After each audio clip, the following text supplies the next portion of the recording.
Hey everyone, Anthony Gerbi here, and today for my Thursday thoughts, since we're closing in on the holidays, I thought I'd quickly go through my naughty and nice list for 2022 in the world of investing and markets and economics. And surprisingly, I was able to find some things to put on my nice list, even though this year as a whole has definitely been more naughty than nice.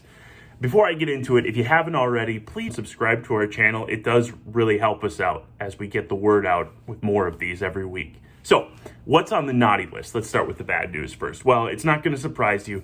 The markets, both bond and stock, and inflation are what I would put on my naughty list this year. And for obvious reasons, the stock market is down, the bond market is down.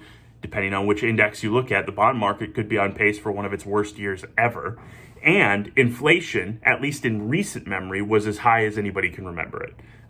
It certainly isn't an all-time high. You'd have to go back 30 plus years though to get to a time when inflation was at the level it was this year. So those things were on the naughty list. However, inflation is trending in the right direction finally. Now, the stock market is trending, at least lately, in the right direction. There's no guarantee that that will continue. And the bond market does have some clear pathways out of this drop that it's been in. So they're on the naughty list for 2022, but hopefully, and we think with a reasonable chance, they won't be on the naughty list, or they will be on the nice list in 2023. We'll see when we get there. But what actually made my nice list for 2022? Well, first one would be I bonds. And you can refer to a previous video I talked about I bonds in, but basically that was one of the things that actually made a good return this year. And it's still actually earning over 6% right now for new people who sign up. I won't get into all the rules right now, but if you've got a little bit of extra money laying around, I bonds could be a great place to put it, depending on your circumstances. Economic growth actually makes my nice list purely for the second half of the year. And I say that because the first half of the year, economic growth was negative, but it's actually bounced back, in my opinion, very strongly.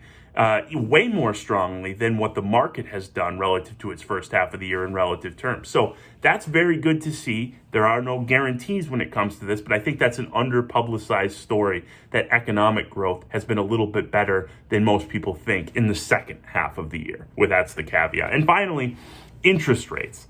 Now, you might be saying, Anthony, I've watched your other videos. Interest rates are what made the bond market decline this year, isn't it? Well, yes, that's true. Interest rates are our tool to fight inflation. But now that we're here, now that interest rates have gone up, there's actually a lot of opportunities, I bonds being one of many now, where you can earn a very decent return for almost no risk in terms of treasury bonds, in terms of CDs at the bank, in terms of other very conservative investments that maybe do have some risk but have a much better interest rate than they did a year ago. So consider, again, if you've got some money laying around, looking at what your options are, because interest rates are much better than they were. And that ultimately is good, even though it was a little bit painful to get there. So naughty and nice list 2022. Hopefully the markets especially are on my nice list in 2023.